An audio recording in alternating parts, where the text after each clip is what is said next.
दर्शक महानुभावहरू, आज मैले नबोलौँ नगरौँ भन्दा भन्दै पनि विषयभन्दा बाहिर गएर राजनीति भविष्यवाणी गरेको छु। यसलाई चर्को तिखो र अहिलेसम्मको नै कडा राजनीति भविष्यवाणी भनेर बुझिदिनु होला र यो भिडियो अन्तिमसम्म हेरिदिनु होला, सक्दो सेयर गरिदिनु होला।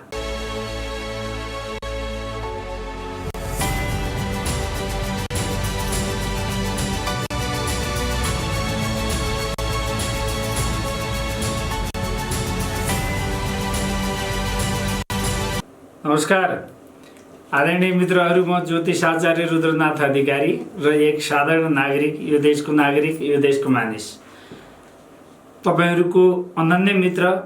लामो समयदेखि तपाईहरूसँग जोडिराखेको छु र आफ्नो विधा, विद्या, ज्ञान, विवेक र अनुभव यी सबै चिजहरू तपाईहरू समक्ष राख्ने गरेको छु, राख्दै आएको छु र यसमा कसैप्रतिको आग्रह पूर्वाग्रह पटक्कै होइन। यसलाई नलिनु होला।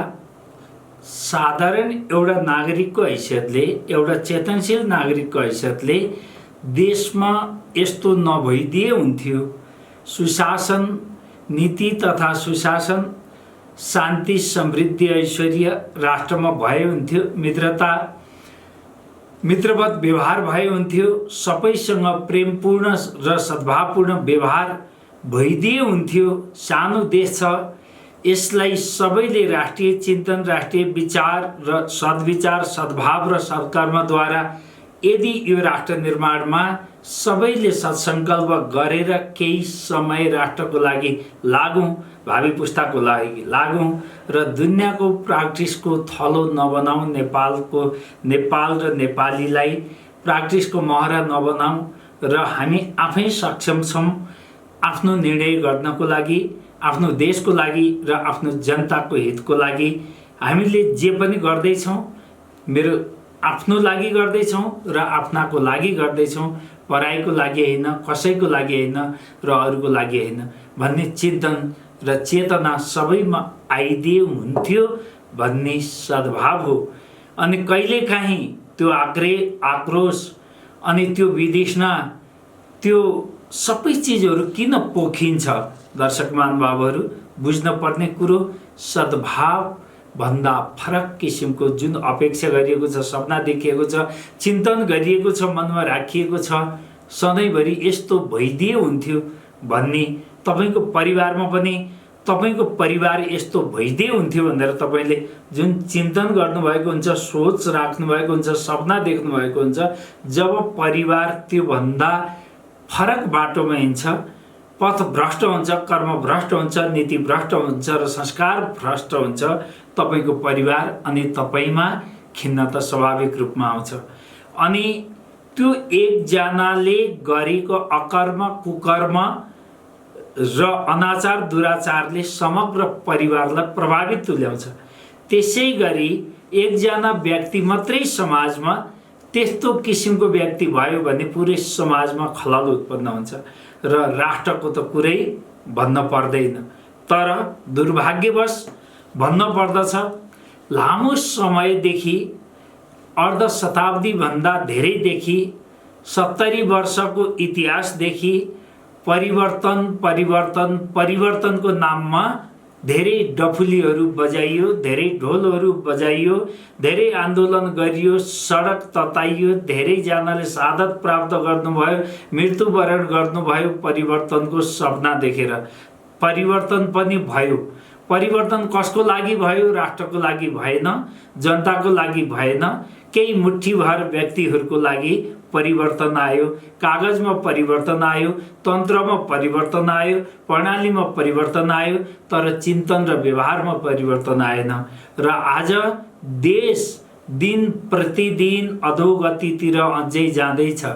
जतिसुकै ढोल बजाए पनि, जतिसुकै चाहिँ यहाँ विकासका नारा फुके पनि, मैले यो गरेँ, त्यो गरेँ, ऊ गरेँ, पूर्वबाट सूर्य मैले उदाइदिएको हुँ, रातको चन्द्रमा पनि मेरै कारण र मेरै प्रताप र प्रभावले रातिको चन्द्रमा उदाएको छ, दिनको सूर्य उदाएको छ, पवन प्रवाहित भएको छ, आकाशको वर्षात आकाशबाट मेघले वर्षात मेरै प्रभावले वर्षाएको छ र पृथ्वीमा उब्जिएका नाली बाली कीट पतंग र वनस्पति पनि मेरै प्रभाव र आज्ञाद्वारा यी सिर्जित भएका छन्, निर्मित भएका छन् भन्न पनि पछि नपर्नेहरू तपाईँ हाम्रा अगाडिपट्टि छन्। तर यिनका यी मिथ्या भाषणहरूले, यो मुखको जुवारीले र दोहोरीले हाम्रो देश बर्बाद भयो, यो कटाक्षले बर्बाद भयो। दर्शक महानुभावहरू, इतिहासलाई हेरौँ, कथित प्रजातन्त्रको यताको मात्रै कुरोहरूलाई हेरौँ, त्यहाँभन्दा पहिलाको त धेरै छन्। राजनीतिमा गिरिजाप्रसाद कोइरालाको परिवार लगायत अथवा हाम्रो चाहिँ कोइराला परिवारमै कस्तो किसिमको कटाक्ष थियो कुर्सीको लागि। कोइराला परिवारका 3 भाइ, इतिहासमा 3 भाइ, यो देशको इतिहासमा प्रधानमन्त्री एउटै आमाका 3टा छोराहरू पालो पालो प्रधानमन्त्री भएको देश हो। इतिहास गरिमामय छ, तर बीचमा दुर्भाग्यका कुराहरू र विदेख्नका कुराहरू हिजोदेखि हेऱ्यो भनेदेखि मातृकाले गरेको चाहिँ क्रियाकलापहरू र गिर्जाबाबुको समयसम्म आउँदा परिवारभित्रै रहेका विद्रोह र विदेशपूर्ण कर्महरू पनि हाम्रो अगाडिपट्टि इतिहासमा साक्षी छन्। दर्शक महानुभावहरू, त्यसै गरी कम्युनिस्टहरूले गरेका विदण्डहरू 24 गुटमा 22-24 गुटमा विभाजित कम्युनिस्टहरूले आफ्ना ढोल र डफुली बजाउँदै गएर अन्तिममा एकीकृत भएर एमाले बन्यो। एमाले बनेपछि सम्पूर्ण कम्युनिस्टहरू एक ठाउँमा आए। आखिरी गएर कुर्सीको तानातान र हानाहानको कारणले 2052 साल आयो। 2052 सालले देशलाई 21 वर्षसम्म अहिलेसम्म पनि त्यसको राब र ताप देशले भोगिराखेको छ र देशले कति क्षति बिहोर्यो कुर्सीको कारण, कुर्सीको मोलतोल र भाउ नमिल्नको कारणको परिणाम र परिणति राष्ट्रले भोगिराखेको छ। दर्शक महानुभावहरू, र माओवादको उत्पत्ति भयो। माओवादको उत्पत्ति भन्दा पनि पहिलो प्रजातन्त्रको स्थापना अथवा कथित जनयुद्ध 1 अथवा जनआन्दोलन 1 भनौँ, जे भनौँ, त्यसलाई त्यसपछिका घटनाक्रमलाई मात्रै हेऱ्यो भने अत्याधिक बहुमत लिएर आएर करिब 2/3 सरकार, त्यतिखेर पनि बहुमतको सरकार कांग्रेसले ल्याएको हो। त्यसलाई संस्थागत गर्न नसक्नाले, कुर्सीको हानथापले, लडाईँले, खिचातानीले गर्दाखेरि त्यहाँ भित्रकै अकर्म र कुकर्महरू लोभी पापीको अड्डा बन्नाले, त्यहाँ भित्रकै पारिवारिक विद्रोह र पार्टी भित्रकै विद्रोह र विधिष्ठाले कयौं धारहरू जन्मिए, जहाँ कृष्णप्रसाद भट्टराई जस्ता सन्त नेतालाई आफ्नै पार्टीले महाअभियोग लगाएर पार्टीको साधारण सदस्यबाट समेत राजीनामा दिएर गएर गोदावरीमा त्यस्तो जिन्दगी बिताएर उहाँले देहत्याग गरेको कुरो नमिठो अनुभव र इतिहास तपाईँ हाम्रो अगाडिपट्टि तरोताजा छ र भावी पुस्ताले पनि त्यो अभिशप्त क्षणहरूको याद गर्नेछन् र मूल्याङ्कन गर्नेछन्। आज त्यो तितो लाग्न सक्छ। त्यसै गरी गणेशमान जस्ता सर्वोच्च नेताले पार्टीको साधारण सदस्यता समेत त्यागेर अन्तिममा विधिष्णा लिएर देहत्याग गर्न परेको बडा तितो अनुभव र इतिहास पनि तपाईँ हाम्रो अगाडिपट्टि छ। के को लागि? कुर्सीको लागि। गणेशमानजीले कहिले कुर्सीको आश गर्नु भएन, पद प्रतिष्ठा र पदीय हैसियतको पनि आश गर्नु भएन। म त केवल लडेको थिएँ, जीवन समर्पण गरेको थिएँ यो देशको समृद्धिको लागि र परिवर्तनको लागि, एउटा तानाशाहको अन्त्यको लागि र प्रजातन्त्रको स्थापनाको लागि। मलाई पद चाहिँदैन। इभन त्यति बेलाको जनआन्दोलन समाप्त भयो, प्रजातन्त्र प्राप्ति पश्चात पहिलो अफर उहाँलाई गर्दाखेरिको अवस्थामा उहाँको त्यो बुद्धवादी चिन्तन, गान्धीवादी चिन्तन र निस्वार्थ राजनीति त्यागको राजनीतिको उदाहरण छ त्यो उदाहरण कसैले पनि यो देशमा प्रस्तुत गर्न सक्ने छैन तदुपरान्त। तर उहाँले अन्तिममा कति विधिष्णा खेप्नुभयो, कति विधिष्णापूर्ण दिनहरू बिताउनु भयो र उहाँको आत्माबाट कति धेरै नकारात्मक ऊर्जा प्रवाहित भयो होला, औरा प्रवाहित भयो होला, जसले जीवनभरि त्याग र तपस्या राष्ट्रको राजनीतिको लागि गर्यो, राष्ट्रको समृद्धिको लागि गर्यो र राष्ट्रमा परिवर्तनको लागि गर्यो। अन्तिममा गएर उहाँले सोचेका सपनाहरू सबै खरानी भयो। अनि जसले सत्ताको बागडोर लिए त्यहाँभित्र कुर्सीको लागि घिनलाग्दो खिचातान र हाट बजार नै लाग्यो त्यहाँनिर, र त्यो हाट बजारको कटाक्षबाट विधिष्ण भएर उहाँले पार्टीको साधारण सदस्यबाट समेत राजीनामा दिएर सन्तको जिन्दगी अंगीकार गरेर उहाँले देहत्याग गर्नुभएको छ। र त्यो इतिहास हिजो भर्खरको जस्तो लाग्छ। त्यसभन्दा पछिको कालखण्डलाई हेर्ने हो भने एमाले, नेपाल कम्युनिस्ट पार्टी एमाले भित्र भएका विधिपूर्ण कर्महरू र ऐतिहासिक काला क्षणहरू, कालरात्रिहरू पनि हाम्रो अगाडिपट्टि छ। र त्यो एकीकृत कम्युनिस्ट पार्टीले कुर्सीको लागि देखाएको नराम्रा कर्महरू र उदाहरणहरूका कयौं च्याप्टरहरू छन्। सूर्यबहादुर थापालाई प्रधानमन्त्री बनाउन आफ्नो पार्टीको नेतालाई 9 महिनामा नै पदच्युत गराएर फेरि हिजो मण्डली भनिएको, हिजोको पञ्चायती भनिएको, पञ्चायती कालका सबभन्दा प्रिय पात्र र सबभन्दा पञ्चायतका हिमायती व्यक्ति चाहिँ सूर्यबहादुर थापालाई 2054 सालमा प्रधानमन्त्री बनाउनु पर्नुको कारण र 2052 सालमा माओवादको जन्मको मुख्य कारण र कारक एमाले नै हो भनेर हामीले बिर्सन सक्दैनौँ र कबुल गर्न पर्दछ। दर्शक महानुभावहरू, त्यहाँभन्दा यताको माओवादी जनयुद्धको केही हिस्सेदार नेपाल कम्युनिस्ट पार्टी एमाले पनि हो भन्न पर्दछ। सत्यलाई कबुल गर्न सक्न पर्दछ। दर्शक महानुभावहरू, इतिहासको कालखण्डमा यी इतिहासमा अंकित भएका चाहिँ लाइनहरू छन्, लेखिएका छन्, चाहे ती दर्दनाक हुन्, चाहे ती उत्साहजनक हुन्। उत्साहजनक त भन्न मिल्दैन, गौरवपूर्ण त भन्न मिल्दैन, तर अभिशप्त इतिहासहरू लेखिएका छन् कालखण्डमा, त्यसलाई हामीले बिर्सिन हुँदैन। र त्यहाँ उपरान्त त्यसपछि जन्मिएका विभिन्न गुट, उपगुट, दल, उपदलहरूले गरेका विदण्डहरू र तिनका प्रमुखहरूले देखाउँदै आएका भूमिका, निर्वाह गर्दै आएका भूमिकाहरू 2078 सालमा आइपुग्दाखेरि यति घिनलाग्दो र कुरूप भइसक्यो कि अब समग्र रूपमा नेपालमा राजनीतिको कोर्स समाप्त भएको अनुभव गर्न सकिन्छ। मैले त्यो परिदृश्य देखेको छु कि करिब अब पोलिटिकल्ली फेलियर कन्ट्रीको लिस्टमा नेपाल अंकित हुँदैछ विश्व मानचित्रको इतिहासमा। मैले त्यो परिदृश्य देखिसकेको छु। दर्शक महानुभावहरू, हेर्दै जानुहोला अगाडिपट्टि। इनका अकर्मण्यता, इनका निष्क्रियता, इनका कटाक्षपूर्ण अभिव्यक्ति र कर्महरू जति छन्, घिनलाग्दा कर्महरूले देशलाई नै फेलियर बनाइसकेको छ।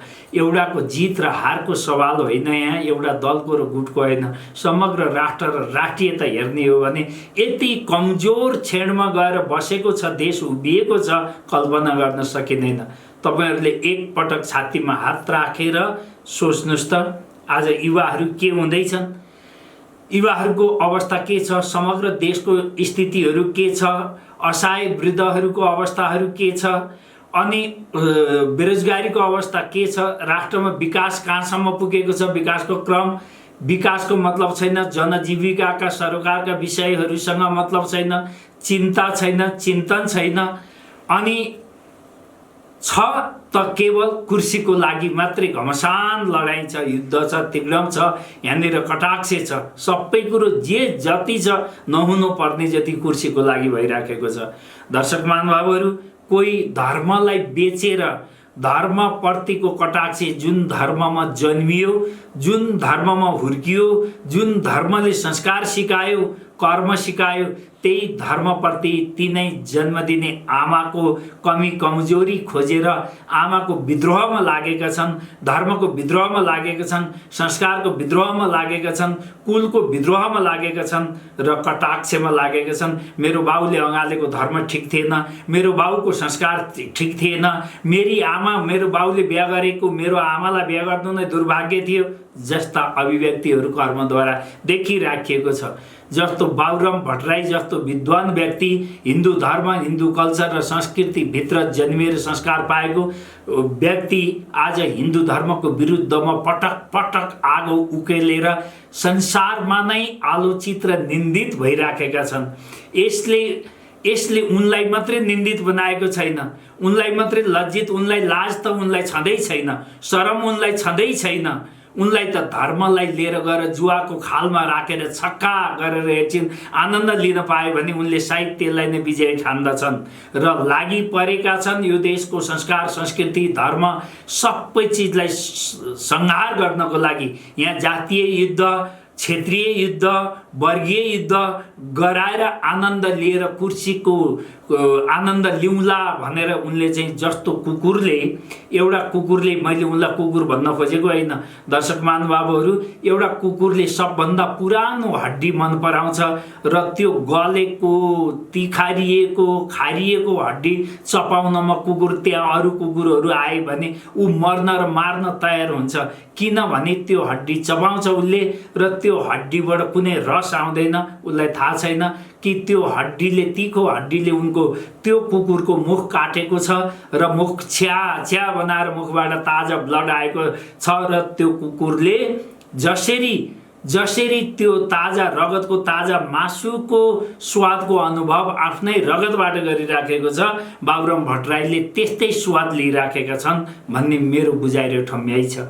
अनि अब मैले भनेको थिएँ 2074 साल असोज 23 गते बाबुराम भट्टराईले टेकेको ठाउँको दुबो पनि मर्ने छ भनेर बोलेको छु।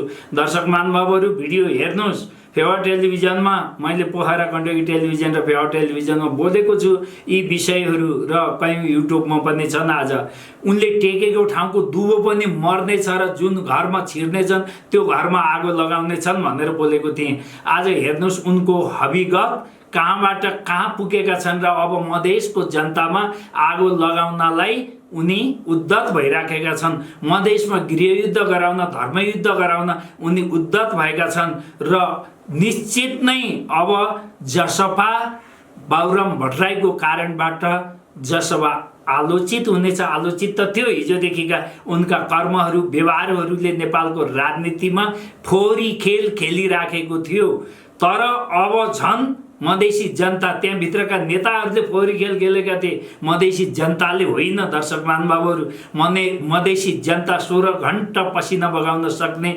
इमान्दार धर्मनिष्ठ जनता छन्। मधेसी जनता धर्मको लागि मर्ने खालका छन् र पसिना बगाएर खुसी हुने खालका मधेसी जनता छन्। तर ती सोझा साझा जनतामाथि दहन गरेर तिनको नाम बेचेर, मधेसी जनताको हक हित र अधिकारको नाम बेचेर कुर्सीको सौदेबाजी गर्नेहरूले अब धर्म बेचेर मधेसी जनताको आस्थामाथि कुल्चिन पुगिराखेका छन् डाक्टर बाबुराम भट्टराई।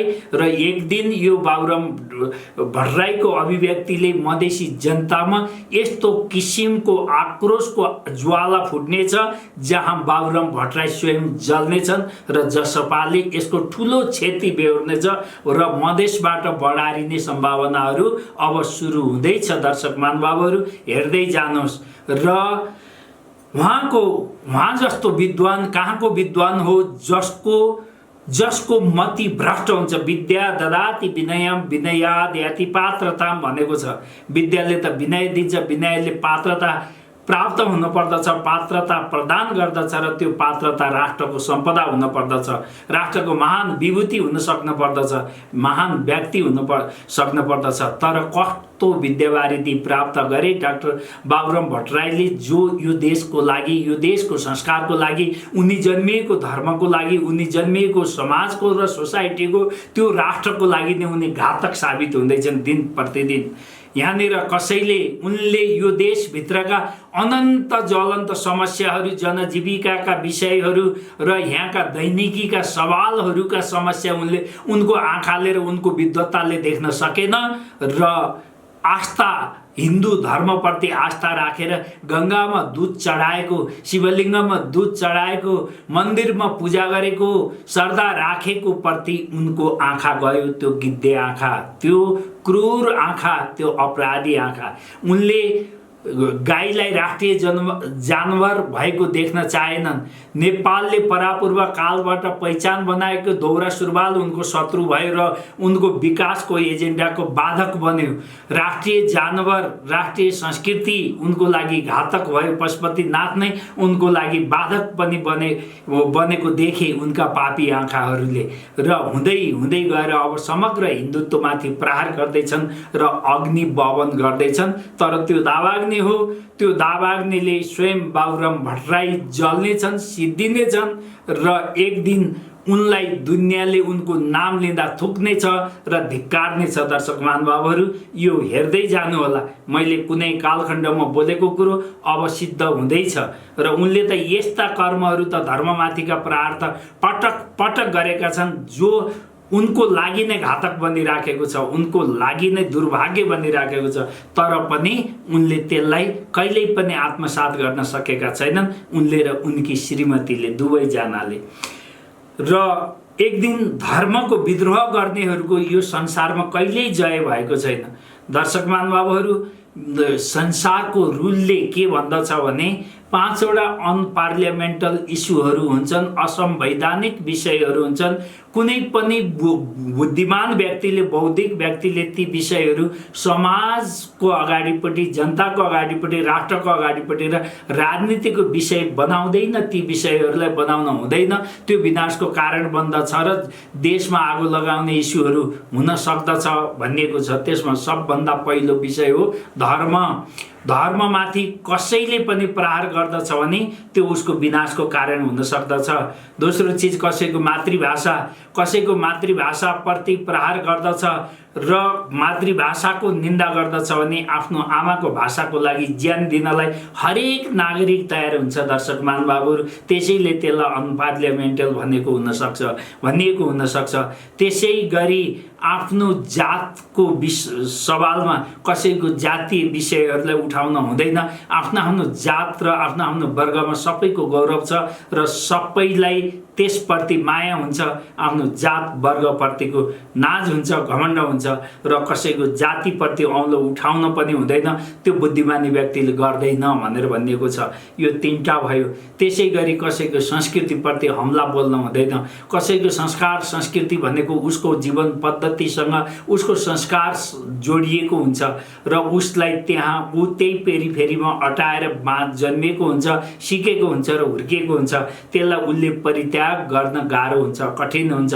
त्यसैले गर्दा कसैको संस्कार र संस्कृतिप्रति पनि औँलो उठाउन हुँदैन र कहीँ गएर लैङ्गिक विभेदका भाषाहरू कहीँ गएर बोलिन्छ र एउटा वर्गलाई धेरै अनन्य वर्गहरू भएको ठाउँमा, धेरै चाहिँ वर्ग, संस्कार र संस्कृति भएको ठाउँमा एउटा वर्ग विशेषको चाहिँ विषयवस्तुलाई उचालेर समाजमा विद्रोह र कटाक्षको बीजारोपण गर्दछ भने त्यो पनि उसको लागि र समग्र राष्ट्रको लागि घातक हुन सक्दछ भनेर यी 5 वटा अनपार्लियामेन्टल इस्युहरू बुद्धिमानी व्यक्तिले र विशेष गरी राजनीतिक कर्मीहरूले कहिल्यै उठाउन हुँदैन भनेर लेखिएको छ। दर्शक महानुभावहरू, भनिएको छ। तर हाम्रा देशका राजनीतिक कर्मीहरू यिनै विषयहरूलाई नउठाइकन उनको राजनीति सफल नहुने देख्दछन् र नभएको देख्दछन् र यही फोहोरी खेलहरू आजसम्म खेलिराखेका छन्। तपाईँ हाम्रो अगाडिपट्टि स्पष्ट छ। विशेष गरी 2046 सालदेखि अहिलेसम्म यी धर्मका विरोधीहरू यी संस्कार र संस्कृतिमा आगो लगाएर समाजमा भाँड भैलो मचाएर आफूले साम्राज्य गर्ने र त्यही वर्गको र जातिको नेतृत्व गरेर रोटी सेक्ने र तिनैमाथि दहन गर्ने जुन प्रवृत्ति चलेको छ, हाबी भएको छ र जुन संस्कारले जन्म लिएको छ यो तपाईँ हामी सबैको लागि दुर्भाग्य साबित भएको छ र यो अगाडि बढ्नेछ। दर्शक महानुभावहरू, त्यही संस्कारको उपज आज कहाँ पुगेको छ हेर्नुहोस् त। राष्ट्रका जाजल्यमान शक्तिहरू, राष्ट्र परिवर्तन गर्न सक्ने र राष्ट्र विकासका मेरुदण्ड युवा शक्तिहरूलाई आज बाँदर बनाएर सडकमा उभ्याउन सुरु गरिएको छ। दर्शक महानुभावहरू, ती युवाहरूलाई बाँदर बनाउनको सट्टा एउटा कर्मठ नागरिक बनाउने संस्कार दिन सकिएको भए तिनले भोलिको दिन सुनौलो दिनको इतिहास लेख्न सक्दथे र नेपालको विकास गर्न सक्दथे।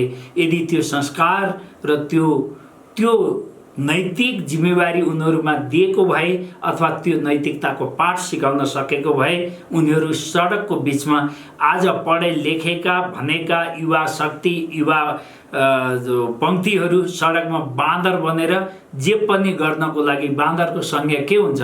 बन्न पनि नदिने, बनाउन पनि नदिने, बनाउने आफू पनि नबनाउने, अर्कालाई बनाउन पनि नदिने, त्यस्तो किसिमको बाँदर प्रवृत्तिको जन्म भइराखेको छ।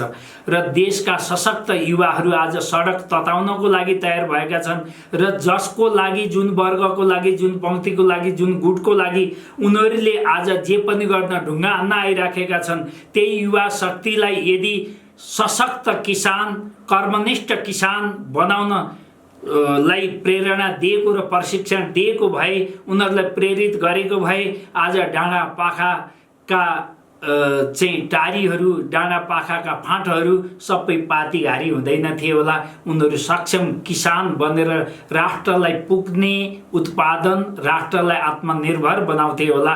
आज आफ्नो पाखो पखेरोहरू, आफ्नो फाँटहरू, आफ्ना चाहिँ उपत्यकाहरू बाँझो भइराखेको छ र ती युवाहरू उद्यमशीलतिर लाग्नको सट्टा उसलाई उद्यमी बनाउनलाई प्रेरणा दिएको भए, स्कोप दिएको भए र राज्यले त्यतातिरका प्रशिक्षणहरू दिएको भए त्यो युवा आगो सडक तताउनको लागि, आगो लगाउनको लागि जाँदैनथे होला एउटा वर्गको झन्डा बोकेर र डन्डा बोकेर।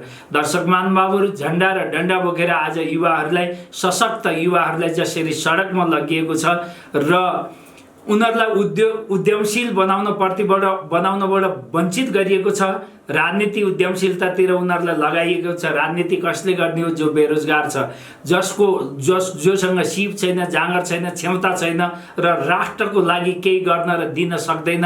आज हाम्रो देशमा त्यस्ता किसिमका नालायकहरू राजनीतिमा छन्। त्यसमा सबैको काउन्टिङ नहोला, केही त्यसमा कर्मनिष्ठ व्यक्ति पनि एक आध हुन सक्दछन्, सबैलाई नपरोस्, तर ओभरअल त्यो गुटमा, त्यो गुटको सिद्धान्तमा, त्यो गुटको कर्ममा, त्यो गुटले गरेका क्रियाकलापहरूमा हामी सबैले ध्यान दियो भनेदेखि स्पष्ट हुन्छ युवा पंक्तिहरू कसरी दुरुपयोग भइराखेको छ राष्ट्रमा। युवा पंक्तिहरूको भविष्य, भोलिको भविष्य युवाहरू के हुँदैछन्, के जान्दैछन्, के गर्दैछन् र कस्तो संस्कारबाट प्रेरित हुँदैछन् र कतातिर लाग्दैछन् भन्ने कुरो स्पष्ट देखिएको छ। यो दुर्भाग्यपूर्ण हो। दर्शक महानुभावहरू, राजनीति गर्ने राजनीतिज्ञको हातमा छोडिदिनुपर्छ। चरित्रवान राजनीतिज्ञ र प्रतिनिधि छान्ने मात्रै जनताको काम हो। त्यसभन्दा अगाडिको जिम्मेवारी यति सानो देशमा, यति अविकसित देशमा, यति अशिक्षित देशमा, यति चाहिँ बेरोजगार देशमा सम्पूर्ण देशका जति छन् उठेर हिँड्न सक्ने जतिलाई राजनीतिको झन्डा र डन्डा पक्राएर अगाडि प्रयोग गर्नु यो देशको लागि दुर्भाग्य हो। दर्शक महानुभावहरू, यसमा कयौं तपाईहरू युवाहरूले पनि यो भिडियो हेर्नुहोला, मनन गर्नुहोस् के लाग्छ तपाईहरुको। तपाईहरुलाई तितो लागेको होला, तर यो यथार्थ हो, कबुल गर्नु पर्दछ। अनि धर्मप्रतिको आस्था र विश्वासलाई दिन प्रतिदिन यहाँ तुहाइँदैछ र विभिन्न प्रकारका विद्रोही गुट उपगुटहरूको जन्म हुँदैछ, जसले गृहयुद्धको सङ्केतहरू गरिराखेको छ र गृहयुद्धको सङ्घारमा यहाँ जातीय गृहयुद्ध, धार्मिक गृहयुद्धको बीजारोपण गरेर त्यो तातो आगोको अग्निको गृहयुद्धको अग्निमा आफ्नो रोटी सेक्नलाई उद्धत हुँदैछन् यी नालायकहरू। हामीले यसरी बुझ्न आवश्यक छ दर्शक महानुभावहरू। अनि यस्तो दुरावस्था आउँदाखेरि पनि हामी युवाहरू कम्युनिस्टका छोरा कम्युनिस्ट बनेका छौँ। चाहे जुनसुकै सर्टिफिकेटको प्रमाणपत्र हाम्रो हातमा होस्, विवेकलाई विवेकमा ताला लगाएका छौँ, काङ्ग्रेसको पुत्र काङ्ग्रेस बनेका छौँ, काङ्ग्रेसका इष्टमित्र काङ्ग्रेस बनेका छौँ र आफ्नो आफ्नो पक्ष गुट र वर्ग आफ्नो आफ्नो पार्टीको लागि जे पनि गर्न तयार भएका छौँ। यो हामी सबैले एकपटक आत्मआलोचना गरेर सोच्न पर्ने अवस्था छ। हामी दुरुपयोग भएका छौँ, गलत युज भएका छौँ, राष्ट्रका नागरिकहरूलाई बेकुफ बनाइएको छ, युवाहरूलाई बेकुफ बनाइएको छ र राष्ट्रका जनजीविका र चाहिँ अति आवश्यक मुद्दाहरूलाई ओझेलमा पारेर केवल यो राष्ट्रमा राजनीति मुद्दाभन्दा अरू चिजले कहीँ ठाउँ नै पाएको छैन, कहीँ विषय नै उठाउनु हुँदैन।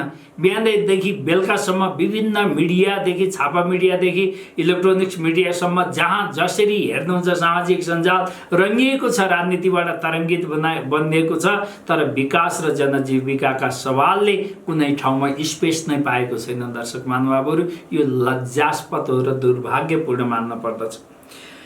त्यसै गरी दर्शक महानुभावहरू, अब कोलाई के चिजले सिद्ध्याउँदैछ, कसलाई कुन विषयले पतन गराउँदैछ, म यो चिजलाई पनि अलिकति यहाँ समावेश गराउन चाहन्छु। बाबुराम भट्टराईको मति भ्रष्ट बनाउनको लागि र उहाँलाई जहिले पनि गलत बाटोमा प्रेरित गरेर विवादित बनाउनको लागि 50% 50% हिस्सीलाई हामीले ओगट्नु भएको छ र उहाँकै कारणबाट 50% त उहाँको आफ्नै विवेक र बुद्धिले गरेको पनि देखिन्छ, तर 50% त्यसमा सारथी देखिन्छ। दर्शक महानुभावहरू, त्यसै गरी शेरबहादुर देउबाजी विषम परिस्थितिमा राजनीतिक विचलन भएको बेलामा, भ्याकुम भएको बेलामा र गौडामा काँध थाप्न प्रधानमन्त्री बन्नलाई मुखडा ओढेर उहाँ जानुहुन्छ, तर व्यवस्थापन कहिल्यै पनि गर्न सक्नु भएन र उहाँकी श्रीमतीलाई जहिले पनि पद र पैसाको लालचले गरिएका नियुक्तिहरू हिजोका दिनमा आजका दिनमा त्यहाँ व्यापारीहरू तस्करहरू र त्यहाँ माफियाहरूको कतिको भिड लाग्दछ भन्ने कुरो हिजोका इतिहासले पनि देखाएको छ र आज पनि देखिँदैछ, भोलि पनि अवश्य त्यसको प्रभाव रहनेछ।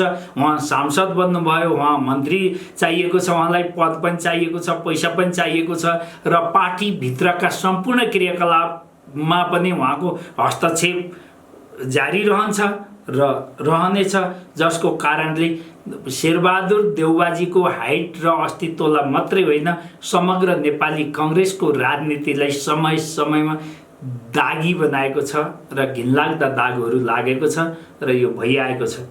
यसमा मेरो उहाँप्रतिको कटाक्ष होइन, उहाँका कर्म र क्रियाहरूप्रतिको कर्महरू जो गरिराख्नु भएको छ र त्यसको प्रभाव छताछुल्ल जहाँ भएको छ त्यसप्रतिको मेरो कटाक्ष हो। दर्शक महानुभावहरू, यसलाई अन्यथा र गलत अर्थ नलगाइयोस्, मलाई यथार्थ ओकाल्न मन लागेको छ। प्रचण्डजीको हेऱ्यो भनेदेखि प्रचण्डजीमा विषम परिस्थितिमा युटर्न लिएर जनताको अगाडिपट्टि उही छाती, उही भाव, उही चाहे जस्तो जे गरेर भए पनि उभिन सक्ने, आफूलाई उभ्याउन सक्ने क्षमता उहाँसँग छ, जो अरूसँग देखिँदैन। तर उहाँले गरेका विद्रोहका, हिजोका दिनका गरिब सर्वहारा, एउटा वर्दी लगाएर बसेको सिपाहीदेखि लिएर गएर राष्ट्र सेवक, सामान्य टिचरदेखि लिएर गएर 60-70 वर्षका वृद्धहरूदेखि 9 वर्षका बालकहरूसम्मलाई उहाँहरूले छोड्नु भएन, मार्नुभयो र निर्ममतापूर्वक मार्नुभयो र यहाँसम्म आइपुग्दाखेरि पनि बेला बेलामा त्यो रगतको डकार उहाँको मुखबाट अझ पनि निस्किराखेको छ र निरन्तर रूपमा त्यही ओकालिराख्नु भएको छ र छिट्टो अरूमाथि विश्वास गर्ने र आफ्ना बन्धु र कुलहरूको लागि मात्रै मरिमेट्ने, आफ्नो परिवारको लागि मात्रै मरिमेट्ने चरित्रले उहाँलाई पनि कति धेरै नाङ्गो र कमजोर बनाइसकेको छ, यो तपाईँ हाम्रो अगाडिपट्टि स्पष्ट छ र इतिहासमा पनि अङ्कित भएको छ। डाक्टर बाबुराम भट्टराईले डाक्टर बाबुराम भट्टराईले पनि हिजो कुन पृष्ठभूमिबाट आउनुभएको हो, दुनियाँले उहाँ प्रधानमन्त्री पनि हुनुभयो र दुनियाँले कत्रो ठुलो आश राखेको थियो यो देशको संस्कार, संस्कृति, इतिहास, धर्म, परम्परा को चाहिँ संरक्षण गर्नको लागि र यसलाई चलायमान गर्नको लागि वैज्ञानिक ढङ्गबाट चाहिँ उहाँले राष्ट्रलाई वैज्ञानिक र हिजोको धरातल सांस्कृतिक धर्म, संस्कार, संस्कृतिको पृष्ठभूमिमा रहेर उहाँले चाहिँ केही योगदान गर्नुहुनेछ राष्ट्रको लागि भनेर हामी सबैले आश गरेको हो। तर उहाँ कसरी पतन हुनुभयो र कसरी स्खलित हुनुभयो र कहाँ गएर उहाँको दृष्टिकोण, त्यही पनि एकजना भारतीय सन्त नेताले दूध चढाएको विषयलाई लिएर चाहिँ उहाँले कटाक्ष गर्न अरू कुनै विषय पाउनु भएन उहाँले राजनीति गर्ने। त्यो विषयलाई कोट्याएर आज दुनियाँको अगाडिपट्टि यति गाली खानुभएको छ र दुनियाँबाट आलोचित हुनुभएको छ। यसले उहाँलाई धेरै नै समाप्त बनाउनेछ, धेरै नै उहाँले यसको क्षति बेहोर्नु पर्नेछ। उहाँले धर्मप्रति जब जब प्रहार गर्नुभएको छ उहाँको उचाइ र उहाँको गरिमा त्यति नै समाप्त भएको छ। र हिसिला यामीले कहिले चुचेनागले भ्याली छोड भन्ने, कहिले केही भन्ने, कहिले बुद्धको कमजोरी देखाउने, कहिले शिवको कमजोरी देखाउने, कहिले समग्र हिन्दुत्वमाथि नै प्रहार गर्ने र आफ्ना भाइ भारदार इष्टमित्र र माइती कुलकालाई उच्च पदमा पुर्याउने नियुक्ति गर्ने सम्मका क्रिया र कर्महरू जुन विगतमा भएका छन् र अहिलेसम्म पनि भइराखेका छन्, त्यो पनि नेपाली जनताको लागि ग्राह्य र स्वीकार्य अवश्य छैन, देखिएको छ दर्शक महानुभावहरू। त्यसै गरी सम्पूर्ण मधेसवादी नेताहरू आज हेर्न सकिन्छ। महन्त ठाकुर चाहिँ गिरिजाबाबु भन्दा, गिरिजाप्रसाद कोइराला भन्दा दोस्रो हाइट नेपाली कांग्रेसमा भएको व्यक्ति आज कति धेरै पतन हुनुभएको छ र कति गिर्नु भएको छ उहाँको छवि यो इतिहासमा दुर्गन्ध फैलाइराख्नु भएको छ उहाँले र राजेन्द्र महतोले। नेपालको इतिहासमा यहाँको राष्ट्रियताको विरुद्धमा, यहाँको संस्कार संस्कृतिको विरुद्धमा, यहाँको परम्पराको विरुद्धमा, यहाँको चाहिँ सम्पूर्ण सिस्टमको विरुद्धमा जुन अनि यही धरतीमा बस्नु छ, यही माटोमा बस्नु छ अनि यहीँ राजनीति गर्नु छ र राजनीतिको दूषित खेती गरेर रोटी सेक्नु छ र यहाँ विदण्ड मचाउनु छ। फेरि पनि यहीँ विद्रोहको भाषा सधैँ बोल्दा बोल्दै र त्रिगुणमको ढोका र झ्याल च्याउँदा च्याउँदै आफू पतन भएको उहाँहरूले महसुस नै गर्नु भएन र यति धेरै तल गिर्नुभयो कि अब सायद सतहमा आउनको लागि यो जन्ममा उहाँहरूको लागि कठिनै होला, यो जन्मको लागि उहाँहरूलाई कठिनै होला। केपी ओलीजीको आफ्नै गुट र आफ्नै आसेपासेहरूको चाहिँ उक्साहटमा आफ्नो विवेकलाई बन्द गरेर उहाँका एडभाइसरी ब्रान्चको इमोसनल वक्तव्यहरू र सजेसनको पछाडिपट्टि लागेर पार्टीको दुई तिहाईको उचाइ, दुई तिहाई हासिल गरेको पार्टीलाई लिएर गएर कहाँ सीमित गर्नुभयो उहाँले। घरको मुलीको हैसियतले, राष्ट्र प्रमुखको हैसियतले र पार्टी प्रमुखको हैसियतले के यो नैतिक जिम्मेवारी उहाँले नलिने? अझ पनि उहाँले देख्नु भएको छैन मेरो कहीँ न कहीँ अभिभावक र प्रमुखको हैसियतले यो सबै ब्यालेन्स मिलाउन नसकेको मैले नै हो भनेर उहाँमा त्यो चेतना अझ पनि आएको छैन र त्यो घमण्ड उहाँले मैले नै सिसाको बनेको महलमा ढुङ्गा हानेर टुक्रा टुक्रा बनाएर चकनाचुर बनाइसके, फेरि पनि त्यसलाई विजय उत्सवको रूपमा मनाउँदै हुनुहुन्छ। उहाँलाई पनि यो अहमता र घमण्डले कहिल्यै पनि आफूले आत्मआलोचना नगर्ने र आफ्नो शुद्धिकरण गर्न नचाहने र नजान्ने भएको हुनाले यिनै अहमताले गर्दा उहाँको पनि पतनको बाटो सुरु भएको छ। धेरै आश गरेका नेता हुन् केपी ओलीजी, तर आज यस्तो दुर्भाग्यपूर्ण अब उहाँको चाहिँ बहिर्गमनदेखि आजको अवस्था जुन छ यो उहाँले नै निम्त्याएको हो भन्न चाहन्छु म। र उहाँका एडभाइसरी ब्रान्चले जसरी राजा ज्ञानेन्द्रलाई पतन गराए त्यसै गरी उहाँको एडभाइसरी ब्रान्चले केपी ओलीजीको आफ्नो विवेकको शून्यता र एडभाइसरी ब्रान्चको इमोसनको पछाडिपट्टि उक्साहटको पछाडिपट्टि उहाँ जसरी धराशायी हुनुभयो अब उठ्नको लागि र त्यो उचाइ हासिल गर्नको लागि सायद उहाँको यो जन्ममा कठिनाइ होला, मैले त्यो देखेको छु। तर दर्शक महानुभावहरू, उहाँकी श्रीमती राधिका साक्य जो हुनुहुन्छ नेपालको इतिहासमा उहाँ कयौं पटक राष्ट्र प्रमुख हुनुभयो, कार्यकारी हुनुभयो, राष्ट्रको कार्यकारी हुनुभयो, प्रमुख भन्दा पनि कार्यकारी हुनुभयो, पार्टीको प्रमुख हुनुभयो। ती कयौं परिस्थितिमा पनि राधिका साक्यले एक दिन पनि कहीँ हस्तक्षेप गरेको र कहीँ आफ्नो दबाव र प्रभाव राख्न चाहेको इतिहास कहिल्यै पनि पब्लिकको अगाडिपट्टि आएन। र म राधिका साक्यप्रति नमन गर्न चाहन्छु र उहाँ एउटा चरित्रवान आदर्श नारी हो भनेर भन्न चाहन्छु। किनभने अन्य राजनीति नेताहरूले आफ्नी श्रीमतीलाई मन्त्री बनाउनको लागि कति धेरै कसरतहरू गरेका छन् र के गरेका छैनन्। श्रीमतीका आफन्तहरूलाई पद प्रतिष्ठामा उहाँले पनि गर्नुभयो होला। विद्यासुन्दर साक्यलाई नगर मेयरमा उठा महानगरको प्रमुख बनाउनको लागि उहाँको भूमिका रह्यो होला दृश्य रूपमा।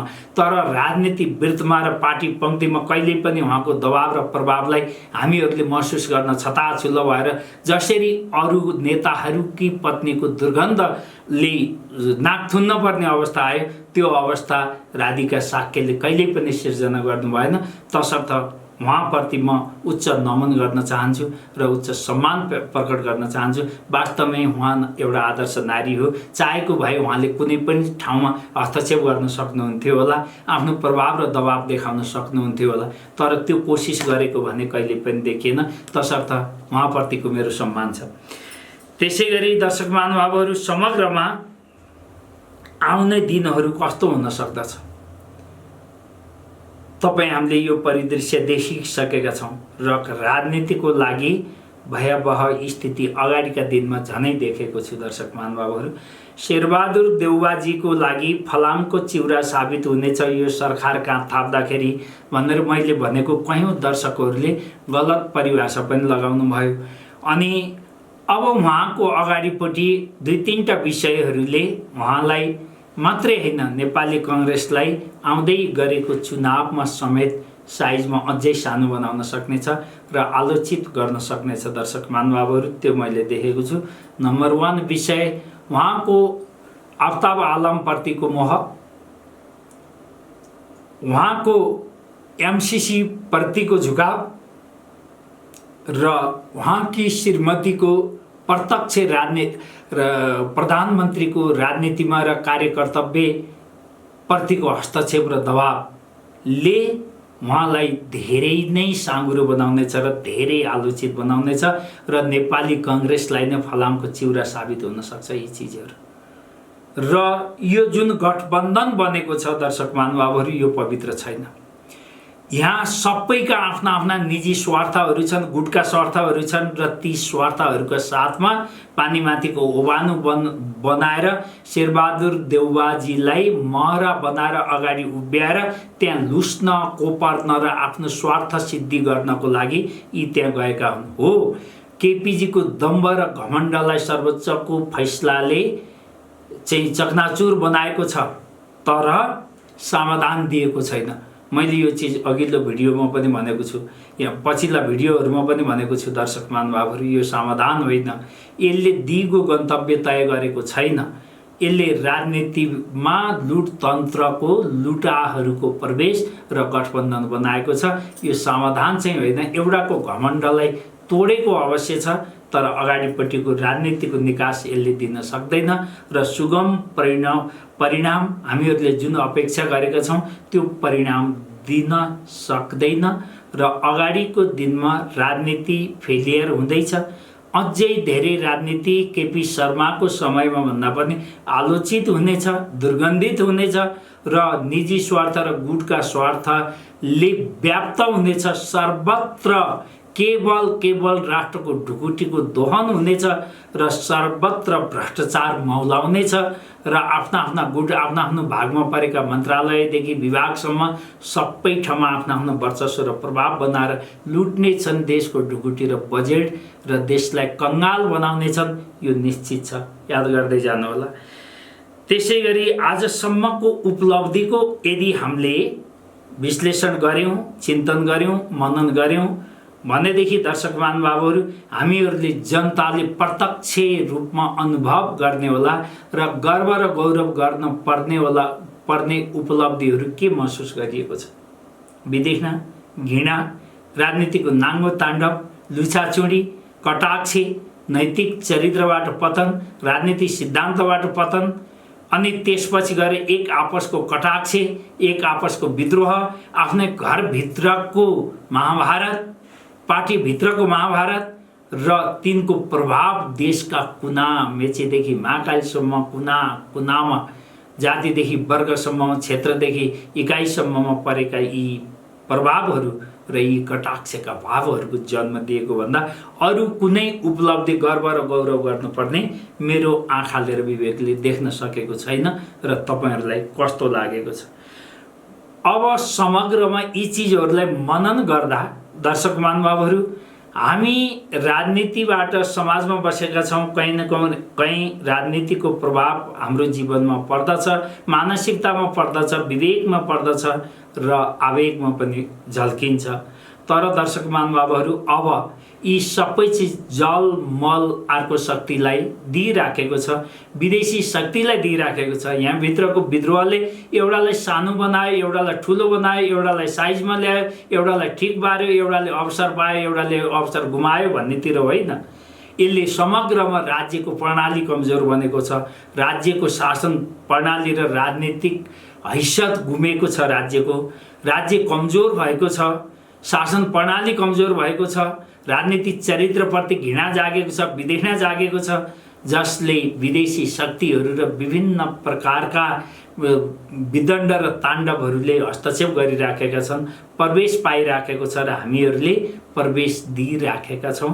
यो तपाई हामी सबैको लागि बाह्य शक्तिको राज्य कमजोर हुँदा बाह्य शक्ति हावी हुन्छ र यो देशलाई प्र्याक्टिसको थलो बनाएका छन्।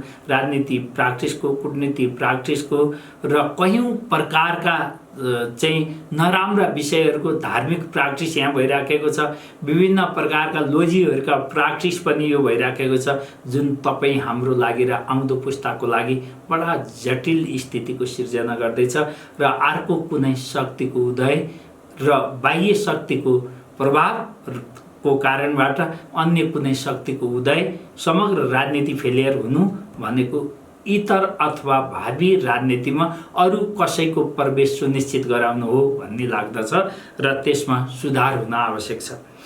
र हामी सबैले अब चिन्तनमा, मननमा र विचारमा शुद्धता ल्याउन आवश्यक देखेको छु। दर्शक महानुभावहरू, हाम्रा जेनेरेसनहरूलाई, हाम्रा परिवारहरूलाई अब राजनीतिक दुर्गन्धमा पौडी खेल्नबाट बाहिर निकालौं, चिन्तनशील बनाऊं, विकासशील बनाऊं, उद्यमशीलतिर प्रेरणा दिउँ। अब आफूले राजनीतितिर नलाग बाबु, राजनीतिको विषयलाई उठान नगर, कर्मतिर लाग, कर्म गर, पसिना बगाऊ, कर्मनिष्ठ बन, अनि उद्यमशील बन र आफ्नो खुट्टामा आफै उभिन सक्ने बन, आफ्नो परिवारको संरक्षण सम्वर्धन गर्न सक्ने र उनीहरूले गर्व गर्न योग्य नागरिक बन। अब यो देशको राजनीति गनाइसकेको राजनीति छ, यहाँ समर्थन गर्नतिरबाट, यिनका झण्डा र डन्डा उठाउनतिरबाट तिमी रोक्यौ, अब त्यता नजाऊ, कर्मतिर लाग भनेर कर्मतिर प्रेरित गर्न जेनेरेसनलाई आवश्यकता छ, छोराछोरीलाई आवश्यकता छ, दाजुभाइलाई आवश्यकता छ, श्रीमानले श्रीमतीलाई, श्रीमतीले श्रीमानलाई आवश्यकता छ। र अब हामीहरूले राजनीतिक चिन्तनबाट बाहिर निस्केर नागरिक चिन्तन र राष्ट्रिय चिन्तनलाई अंगीकार गर्न आवश्यक छ भन्ने मलाई लागेको छ। दर्शक महानुभावहरू, तपाईहरुलाई यो भिडियो कस्तो लाग्यो? यो भलै मेरो विषय भन्दा फरक होला।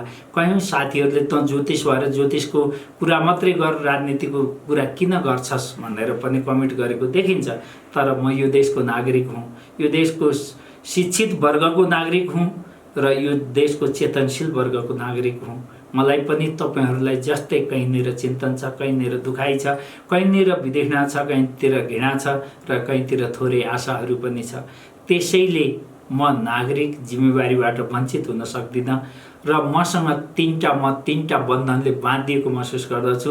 तीनटा ऋणबाट म कहिल्यै मुक्त हुन सक्दिनँ। दर्शक महानुभावहरू र तपाईँहरू पनि सक्नुहुन्न यसलाई मनन गर्नुभयो भने। देव ऋण त्यो भगवान, त्यो परमपिताको जसले बुद्धि, विवेक, ज्ञान, चेतना र समग्र संसार तपाईँलाई प्रदान गरेको छ, त्यो देवताको, त्यो भगवानको, त्यो इष्टको ऋणबाट पनि म मुक्त हुन सक्दिनँ।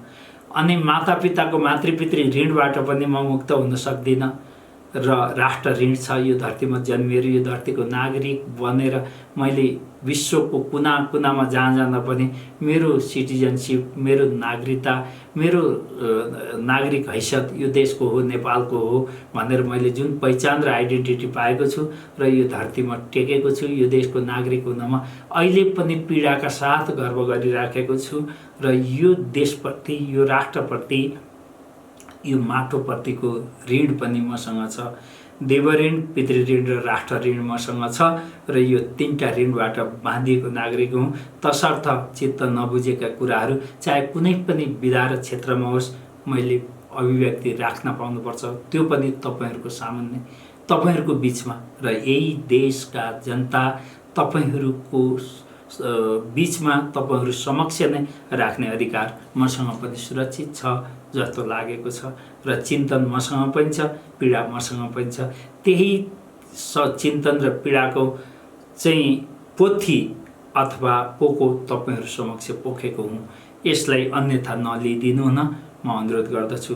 यदि मेरा अभिव्यक्तिहरू, मेरा विचारहरू र यो एपिसोड तपाईँलाई मन पर्यो भने सक्दो सेयर गरिदिनुहोस् र जन पुर्याइदिनुहोस्, युवाबाट पुर्याइदिनुहोस्, वृद्धबाट पुर्याइदिनुहोस्, कर्मचारीबाट पुर्याइदिनुहोस् र राष्ट्रसेवक कर्मचारीहरूदेखि साधारण नागरिकसम्म पुर्याइदिनुहोस्, स्वदेशमा बसेकासम्म पुर्याइदिनुहोस्, विदेशका कुना कुनामा बसेकासम्म यो भिडियो एकपटक सक्दो सेयर गरेर पुर्याइदिनुहोस्। यही अनुरोधका साथ आजको यस एपिसोडबाट म आगे चाहन्छु। अघिल्लो एपिसोड, महत्त्वपूर्ण एपिसोड लिएर उपस्थित हुनेछु। नमस्ते, नारायण। दर्शक बाबुहरू, हजुरको जीवनमा आइपुगेका हरेक समस्याको सटिक र प्रभावकारी समाधान चाहनुहुन्छ भने सम्झिनुहोस्। चित परिचित राष्ट्रिय अन्तर्राष्ट्रिय ख्याति प्राप्त प्रसिद्ध भविष्य वक्ता ज्योतिष पण्डित जुटनाथ अधिकारीज्यूलाई समस्या तपाईँको समाधानको प्रतिबद्धता हाम्रो।